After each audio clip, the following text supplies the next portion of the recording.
예, 오늘 사도행전 13장 13절에서 31절 말씀을 묵상하도록 하겠습니다. 13절 한 절씩 읽겠습니다. 13절 바울과 및 동행하는 사람이 바보에서 배 타고 밤빌리아에 있는 버가에 이르니 요한은 그들에게서 떠나 예루살렘으로 돌아가고 안디옥의 교회가 예루살렘 교회 다음으로 이제 큰 교회가 됐습니다. 말하자면 1호 교회가 되는 거죠. 근데 우리는 보통 예루살렘 교회를 본교회, 안디옥 교회를 지교회와 같은 이제 형태로 이제 보게 됩니다. 안디옥은 지금 바나바가 지금 파송이 돼서 열심히 지금 전도하고 교인이 늘어났는데 이 바나바는 혼자서 사역하기가 너무 힘들어서 바울을 불러옵니다. 근데 이 바울이 아주 열성적으로 잘해서 점점 더 이제 동역자 중에서도 아주 월등히 잘하는 사람으로 이제 하게 되는데 바나바와 바울이 이제 헌금을 들고 예루살렘으로 가서 헌금을 주고 이제 와서 이제 1차 전도 여행을 떠났는데 1차 전도 여행이 바나바의 고향인 구브로로 이제 향하게 됩니다. 그 구브로는 섬이 키프로스 섬인데 이제 안디옥에서 출발해서 그 배를 타고 구브로 동쪽에 있는 그 살라미에 도착해서 살라미에서 걸어서 그 섬을 가로질러서 서쪽으로 가서 바보라는 곳에 가서 이제 설교를 먼저 합니다. 그 제일 첫 설교가 할 때는 사울이라는 이름을 이제 사용하게 됩니다. 근데 이제 그 다음부터는 이제 계속 바울이라는 이름을 쓰게 되고 영원히 이제 사울이라고 하는 바울이 됐습니다. 이 그 사울이라는 이름이 오히려 하나님 일을 할 때 더 어울리는 것 같지만 오히려 많은 그 사울이 많은 곳에서는 바울이라고 하는 것이 로마식 이름이 더 정확하게 불러질 겁니다. 그래서 이제 바울로 이제 기록이 되어지고 있고요. 이 이제 바울이 그 바나바와 함께 그 바보라는 곳에서 이제 첫 설교를 하게 되는데 이 첫 설교가 이제 그 마술사에 의해서 저지를 당하게 됩니다. 이 설교를 말씀을 듣고 싶어하는 사람은 서기오 바울이라고 하는 그 키프로스 섬의 총독이었는데 그 옆에서 친구처럼 지내고 있는 그 마술사가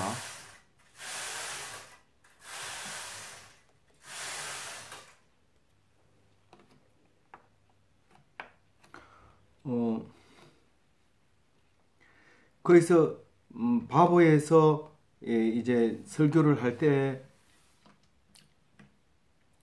그 마술사가 방해를 했는데 오히려 그 방해한 것이 이 서기오 바울에게 총독에게는 더 신앙을 갖게 하는 동기가 되었습니다. 우리가 방해한다고 해가지고 전도가 안 되는 게 아니고 방해하면 그걸 통해서 더 전도가 될 수도 있고 또 그리고 유대인이라고 전도가 잘 된다고 생각하는데 유대인은 결국은 또 안 받아들입니다. 그것 때문에 이방인들이 이 신앙을 받아들이게 되는 중요한 일이 생깁니다. 그래서 이제 그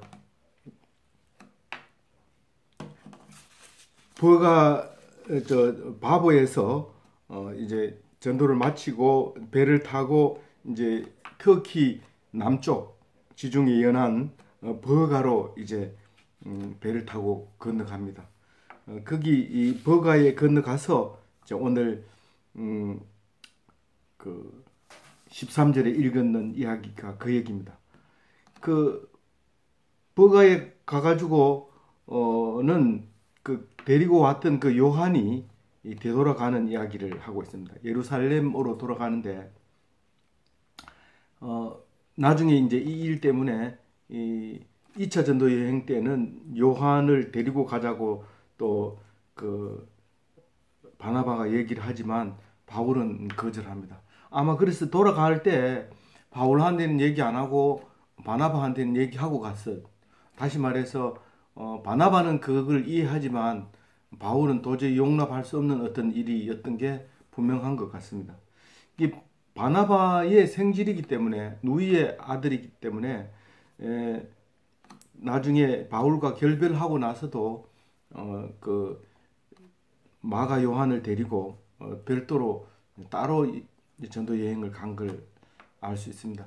사도행전은 이제부터 바울 이야기만 나오게 됩니다. 이제 바나바 이야기 떨어지면 바나바 이야기도 안 할 거고 이제 베드로 이야기도 거기서 끝나고 이제 다시는 안 나옵니다. 근데 한 번 나옵니다. 예루살렘 회의 때 의견을 이방인에 대한 전도에 대해서 이야기할 때 한 번 나옵니다. 그래서 이제 예루살렘으로 돌아갔지만 나중에 이 바울이 옥살이를 할 때 이 마가를 그리워하는 것을 볼 수 있습니다. 그리고 14절 읽어봅니다. 그들은 버가에서 더 나아가 비시디아 안디옥에 이르러 안식일에 회당에 들어가 앉으니라.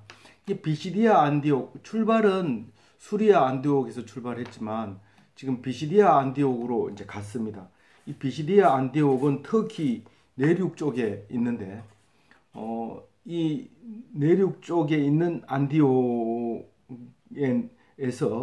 긴 설교를 하면서 이제 처음으로 예수 믿는 사람을 박해를 하고 쫓겨나는 이야기가 나옵니다. 이번에 이제 비시디아 안디옥에서 설교를 오늘 합니다. 절반은 오늘 하고 다음 이제 절반은 내일 묵상하는 곳에서 나오게 되는데 같은 비시디아 안디옥에서 설교를 절반을 합니다. 이 절반 설교 내용이 오늘 말씀의 묵상 내용이 되겠습니다. 15절을 읽어보면 율법과 선지자의 글을 읽은 후에 회당장들이 사람을 보내어 물어 이르되 형제들아 만일 백성을 권할 말이 있거든 말하라 하니 이렇게 하고 있는데요. 그 바보에서도 그렇고 이 비시디아 안디옥에서도 그렇고 전도는 회당에서 합니다. 다른 데서 하면 이 예수님을 알아듣지를 못하기 때문에 왜냐하면 유대인들이 늘 읽고 있는 성경 선지자의 글 모세의 글 속에 예수님을 말하고 있는데 그 예수님이 왔다는 걸 얘기해야 되는데 유대인이라야 그것을 알아듣죠. 못 알아듣는단 말이에요. 그런데 이제 오늘 그 비시디아 안디옥의 사건으로 말미암아 이제 전 세계가 이제 유대인의 성경 지금 우리가 읽고 있는 성경이 이제 전파되면서 예수님을 알게 됩니다. 그러니까 원래는 유대인들을 위해서 예수님이 오셨지만 이제는 그것을 거부하는 유대인들 때문에 이방인들에게 그 메시지를 전하면서 성경이 전달이 되어지는 겁니다. 거꾸로 얘기해서 예수님이 누구냐? 그건 성경에 있는 거다. 성경에 예수님이 오라고 온다는 것을 적었다. 그것 때문에 이제 구약을 읽게 되는 거고, 그래서 예수님이 오셨구나. 그러니까 나도 유대인이구나. 나도 이스라엘 백성이구나. 나도 하나님의 백성이구나 하는 것을 깨닫고 믿고 그것을 위해서 오신 예수님을 믿으면 그게 기독교인이 되는 거죠. 그렇게 전파되어져 갔던 거죠. 그 유대인들은 말만 하면 알아들을 형편인데 결국은 알아듣지 못하고 많은 사람이 유대인 중에서도 기독교인이 많지만 그래도 지금으로서는 뭐 훨씬 그 유대인보다는 기독교인이 많은 거죠.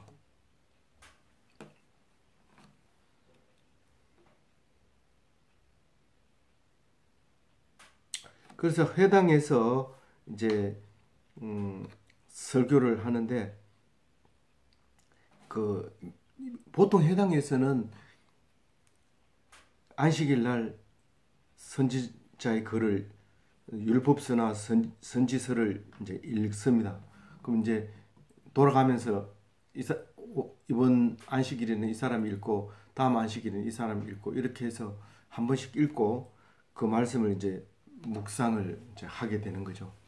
그런데 보통은 이제 그 율법이기 때문에 이런 법도 있고 저런 법도 있고 이럴 때는 이렇게 하고 저럴 때는 저렇게 하고 이런 그것을 지키기 위해서 애쓰는 이제 그런 회당에서의 사람들이죠. 그래서 오래된 사람은 그게 무슨 말인지 다 알고 있는 그런 말씀들입니다. 그런데 그럼에도 불구하고 이제 그 회당장들이 사람을 보내어 물어 이르되 이랬으니까 이 기회를 엿보고 있는 거죠. 바나바와 사울은 회당에 가서 딱 앉아가지고 이제 그 글을 읽는 데서 같이 듣고 청종을 하고 그 속에 이제 앉아 있는 겁니다. 앉아 있을 때 이제 그 말하자면 우리 그 장년 부서 같은 데서 모여서 이야기할 때 이제 조장이나 마찬가지죠. 그 사람이 일어나서 한번 얘기할 거 있으면 해봐라. 그러면 이제 조 나눔을 하는 것처럼 이제 회당장이 사람을 이제 그 앉아 있는 사람한테 저 사람한테 가서 이번에 저 안디옥에서 온 사람들인데 그 사람들이 무슨 하나님의 은혜를 받은 것 같은데 한번 얘기할 수 있도록 좀 기회를 주자. 그래서 이제 뭐 할 말이 있느냐 이래서 권할 말이 있거든 말하라 이렇게 얘기를 합니다. 그러니까 이제 바울은 이제 딱 기회를 잡은 거죠. 그래서 나오는데 그렇게 뭐 기대하거나 뭐 또 목적되어 있는 그 설교가 아니기 때문에 바울이 나오니까 시끄러웠던 거예요. 막 웅성웅성하고 그러는 거예요. 그래서 나오면 웅성거리면 어떻게 해야 돼요? 손을 딱 들어서 조용히 하게 이렇게 손 들면 사람들이 시선이 집중이 되잖아요. 그러면 좀 조용히 해라 하고 손을 이제 흔들어서 이스라엘 사람들과 하나님을 경외하는 사람들아 들으라 이렇게 16절에 얘기하죠. 그러니까 하나님 백성아 들으라 이 말이에요. 이제 시작하는 거예요. 근데 이게 손짓하는 이야기가 이 사도행전에 4번 나와요. 그 베드로가 그 감옥에 있다가 성령의 인도함을 받고 추록을 하게 됩니다. 그랬을 때 사람들이 깜짝 놀래가지고 막 떠들고 이러니까 들어가자마자 손을 손짓해서 조용히 해라 이렇게 말하는 이야기 거기에 이제 똑같은 단어가 나옵니다. 그리고 나중에 나오는 이야기지만은 그 에베소에 가가지고 3차 전도 여행 때 에베소에서 2년간 그 두란노 서원을 할 때에 그 데메드리오 사건이 일어납니다. 그래서 막 대단한 그 농성이 일어나는데 거기 사도 바울이 그 전도한 것 때문에 이 발단이 돼서 우상지기들이 지금 데모를 하고 있는데 나중에는 누가 누군지 모르고 왜 모였는지도 모릅니다. 그래서 막 극장으로 몰려가가지고 폭동이 일어나고 있는데 데메트리오가 이제 데메트리오는 은장색이고요. 그 알렉산드라는 사람이 유대인이 그것을 이제 해명하려고 말하니까 유대인은 말할 거 없다 이거예요. 여기는 지금 아데미 신상을 파는 데인데 유대인들이 와서 이거를 그 신을 모독했기 때문에 저기 그냥 둘 수 없다 이건데 결국은 그 알렉산더가 말을 못합니다. 근데 알렉산더가 말하라고 하니까 유대인들이 막 밀어붙이니까 가가지고 앞장서서 손을 흔들고 조용히 하라고 내가 얘기하겠다 그러는데 결국은 얘기 못해요.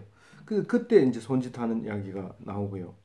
그 다음에 오늘 나오고 바울이 또 한 번 더 이제 이야기가 손짓하는 이야기가 나오는데 이 바울이 이제 3차 전도행을 다 마치고 예루살렘에 올라갑니다. 올라가면 당연히 이제 체포되겠죠. 체포돼서 이제 로마로 압송될 텐데 체포돼 가지고 지금 농성이 막 난리가 나고 막 저기 성 밖으로 밀어내고 하니까 이제 로마 군대가 와가지고 이제 바울을 체포해서 이제 영 안으로 군대 막사로 이제 들어가려고 이제 할 때에 그 계단으로 이제 그 성전 앞에 있는 그 계단을 지나가는데 그 계단이 높죠. 높은 그곳에 딱 올라갔을 때 이제 그 말을 좀 하게 해달라고 얘기를 합니다.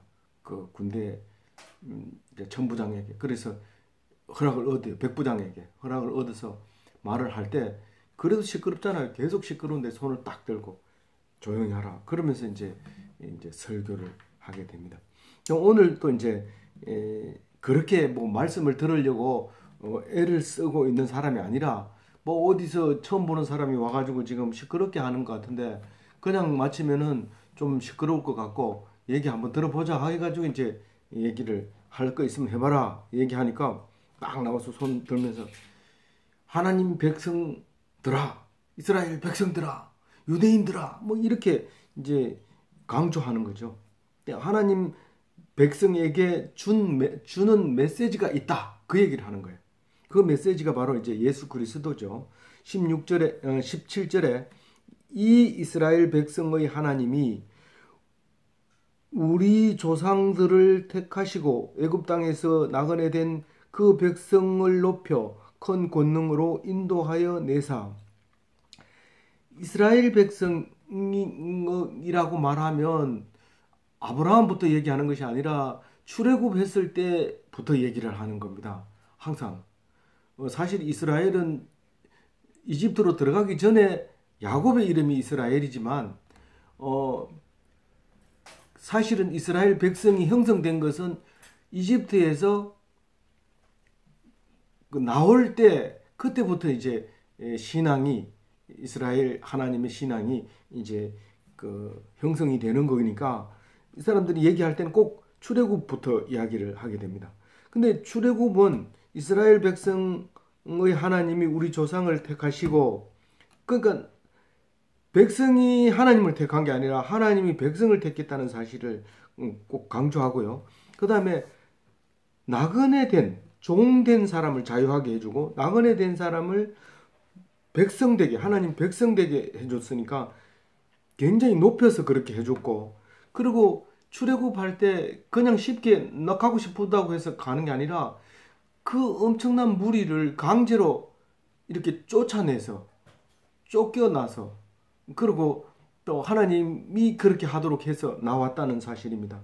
그래서 그 얘기를 하면서 나와가지고 또 광야에서 40년 살았다는 것과 근데 광야에 40년 살았는 것을 어떻게 얘기하느냐 하면 그 사람들이 참 고생했다 이 얘기하는 게 아니라 광야 40년 동안 하나님한테 패역을 끼쳤다는 거예요. 하나님께 패역하고 대들고 안 믿고 그랬다는 거예요. 지금 하나님이 택한 것도 그렇고 지극히 높인 것도 그렇고 전부 다 지금 그 속에 뭐가 들어있냐면 너희들은 안 믿는 그런 본태성 악이 있다는 거예요. 그거를 지금 이야기하고 싶어 하는 거예요. 그래서 40년 동안 참으시고 그 못된 성질을 참으시고 하나님이요. 그리고 19절에 가나안 땅 7족속을 멸하사 그 땅을 기업으로 주시기까지 450년 가니라. 이 450년은 이제 이집트 들어가서 가나안 땅 차지할 때까지 450년이 걸렸다는 거죠. 그 이집트 400년, 광야 40년, 그리고 이제 다 쫓아내고 정착하는 데까지 450년 걸렸다고 그렇게 생각을 말하고 있는 것 같아요. 그런 다음에 이제 누구를 세웁니까? 그 모세 다음에 여호수아 다음에 사사 시대로 들어가서 운니엘이라고 하는 사사가 처음 시작을 해서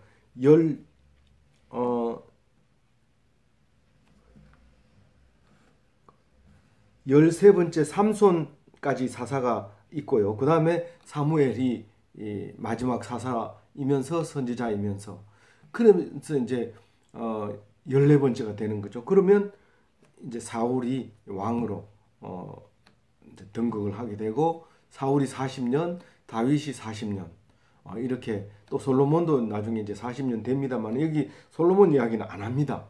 사실 누가복음 이게 누가가 쓴 거거든요. 누가복음에는 솔로몬이 예수님의 조상으로 표현하지 않습니다. 그래서 여기는 솔로몬 이야기가 없고 다윗에서부터 바로 예수님으로 넘어옵니다. 20절에 보면 그 후에 선지자 사무엘까지 사사를 주셨더니 21절 그 후에 그들이 왕을 구하거늘 하나님이 베냐민 지파 사람 기스의 아들 사울을 40년간 주셨다가 22절 패하시고 다윗을 왕으로 세우시고 정언하여 이르시되 내가 이새의 아들 다윗을 만나니 내 마음에 맞는 사람이라 내 뜻이 다 이루어지리라 하시더니, 지금 중요한 것은 이스라엘 백성에게 예수님이 왔다는 얘기인데 그 중에는 출애굽하는 이야기가 꼭 들어있어야 되고 다윗의 이야기가 들어있어야 됩니다.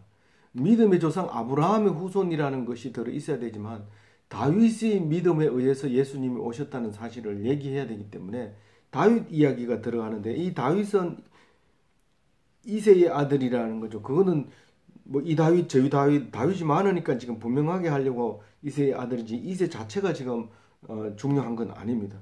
근데 이 다윗은 뭐 하는 사람이라고요? 하나님의 마음에 딱 맞는 사람이라는 거예요. 이 개역 한글에는 내 마음에 합한 사람이라고 그렇게 표현을 했습니다.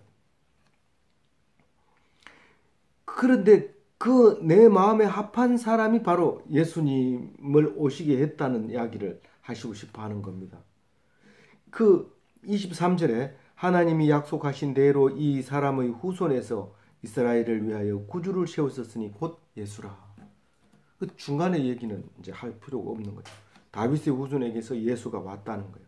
그리고 24절에 그가 오시기에 앞서 요한이 먼저 회개의 세례를 이스라엘 모든 백성에게 전파하니, 그렇게 했습니다. 이 예수님은 다윗의 후손으로 약속대로 오시는데 하나님의 백성의 구원자로 오신다는 겁니다. 근데 그거를 그냥 갑자기 나타나면 모르잖아요. 우리가 갑자기 예수님이 이방인에게 나타나서 너희들이 죄를 위해서 내가 왔다 이렇게 얘기하면 못 알아듣는 것과 마찬가지로 이 유대인에게 먼저 얘기하고 우리 이방인에게 그래서 너희들한테 돌아오는 거다 하면 유대인이 읽고 있는 성경이 뭔지를 읽은 것처럼 이 예수님 너희 하나님 백성 앞에서도 그냥 갑자기 나타나면 안 되니까 바로 앞에 마지막 선지자 세례 요한을 먼저 보내주시는 거예요. 그래서 세례 요한이 하는 역할은 바로 회개해라. 지금 구원이 눈앞에 있다. 그것을 믿지 못하면 구원받을 수 없다. 그 얘기를 위해서 물세례를 이제 주는 세례 요한을 주셨다는 거예요. 그래서 회개하면 물세례를 준 거예요. 물세례가 뭔 뜻이죠? 죄를 지었다는 걸 인정만 하면 그 죄를 씻어주는 거예요. 근데 회개를 안 하면 내가 죄가 없는데 뭘 씻어요? 죄가 있다고 하니까 씻어주는 거죠. 죄가 없다고 하면 죄가 그대로 있지만 죄가 있다고 하면 하나님은 씻어준다고요. 그래서 이제 그 세례 요한이 먼저 그걸 선포를 합니다. 근데 그걸 믿고 많은 사람이 세례를 받고 예수님도 이제 받게 되죠. 그 다음에 거기에다가 그 물세례를 받은 사람에게 성령 세례를 줌으로써 그것이 구원이 이루어집니다. 물과 성령으로 거듭나면 그것은 구원받을 수 있는 겁니다. 그거를 지금 얘기하는 거죠.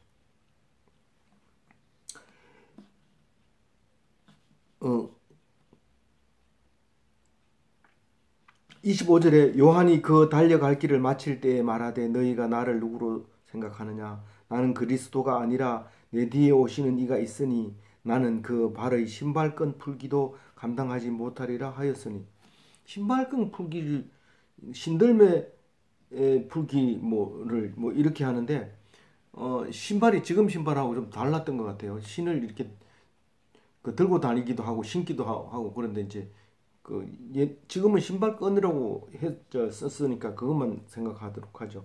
신발끈을 종이 풀어줍니다. 이게 아주 복잡하게 생긴 신발이라서 본인이 잘 안 풀고 이제 종이 오면 딱 꿇어 앉아서 엎드려서 신발을 끈을 풀어주는 게 이제 그 신발끈 풀어주는 사람인데, 너희들이 지금 나한테 내가 회개의 메시지를 전하니까 너희들이 회개받고 세례를 받는데 내가 그리스도도 아니고 나는 다만 그리스도를 미리 선포하는 사람이다. 그러니까 내 뒤에 오는 사람이 나는 그 사람 신발끈도 풀어줄 자격 자체가 안 된다. 우리가 그 임금님이 행차하시면 비켜거라 그러고 소리 지르는 사람이 있습니다. 그 앞서 나가서 임금이 안 시끄러울 정도로 멀리 나가서 큰 소리를 지르면 이제 사람들이 전부 엎드리고 길을 비켜주고 하는 게 이제 그런 게 있는데 그 사람이라는 거죠. 이 요한은. 26절에 형제들아 아브라함의 후손과 너희 중 하나님을 경외하는 사람들아 이 구원의 말씀을 우리에게 보내셨거늘. 믿음 이렇게 하면 아브라함부터 시작을 해야죠. 이 혈통 이러면은 출애굽 혈통이고. 그래서 이제 어쨌거나 하나님 백성들에게 지금 메시지를 전하고 싶어서 이제 또 유대 해당에는 그런 사람만 있어요. 유대교로 개종했든지 타고난 유대인이든지 그 둘 중에 한 사람인 거예요. 그런 사람들을 보고 이제 그렇게 얘기합니다. 그냥 예수 그 하나님만 믿으면 유대교로 개종하면 하나님 백성 되는 거니까요. 그래서 경외하는 사람들아, 하나님을 경외하는 사람들아, 이 구원의 말씀을 우리에게 보내셨거늘 이렇게 합니다. 그러니까 이 구원의 말씀을 우리에게 주셨는데 27절 예루살렘에 사는 자들과 그들 관리들이 예수와 및 안식일마다 외우는 바 선지자들의 말을 알지 못함으로 예수를 정죄하여 선지자들의 말을 응하게 하였도다. 이 선지자들의 말을 응하게 하였도다. 이 말을 잘 기억해야 됩니다. 이 선지자들의 말을 응하게 했다는 것은 예수님이 오셨다는 뜻입니까? 그 말도 맞는 말인데 이 말은 예수를 안 믿었다는 말이에요. 이 선지자들의 말을 응하게 하였다는 것은. 왜냐하면 이 설교 다 끝나고 나면은요, 그 훈계의 말을 합니다. 바울이. 너희들이 이 똑같은 말을 합니다. 선지자들의 말이 응하지 않게 조심해라. 그렇게 얘기합니다.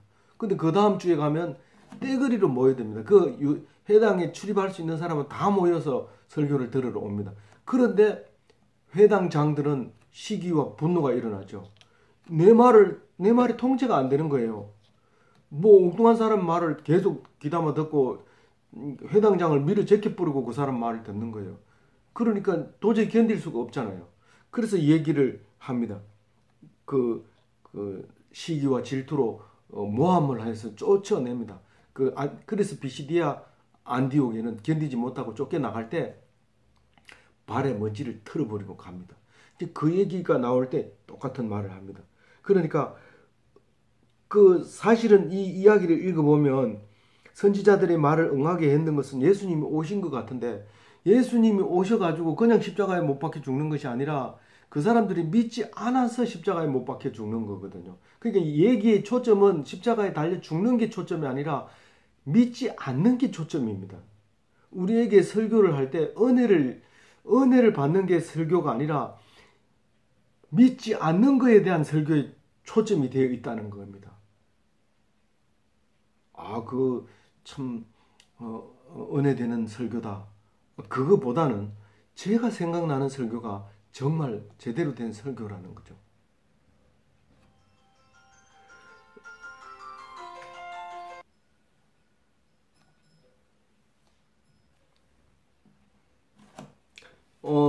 이 지금 말씀을 듣고 있는 사람들은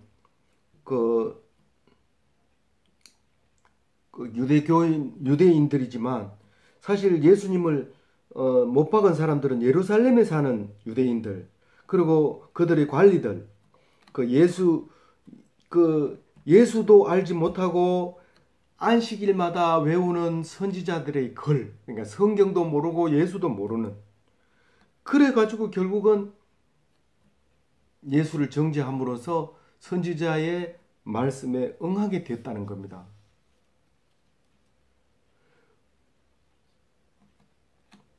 성경에서는 죄인이라고 얘기를 하는데 나는 아니라고 생각하는 겁니다. 성경에는 분명히 나를 보고 죄인이라고 하는데 참 그 사람들 죄 지은 인간들이네 이렇게 얘기한다는 거예요. 우리 조상들을 보고 나보고 얘기하는 건데 그렇게 하는 거죠. 그래서 28절에 보면 죽일 죄를 하나도 찾지 못하였으나 빌라도에게 죽여달라 하였으니 예루살렘 사람들이 그렇게 했다는 거예요. 그래서 결국은 성경에 그렇게 만드는 기록이 되어 있다는 거예요. 성경에 그를 가리켜 기록한 말씀을 다 응하게 한 것이라. 후에 나무에서 내려다가 무덤에 두었으나 십자가에 달려있는 것을 죽은 것을 끄집어내려서 그 장사를 지냈다는 뜻입니다. 30절에 하나님이 죽은 자 가운데서 그를 살리신지라.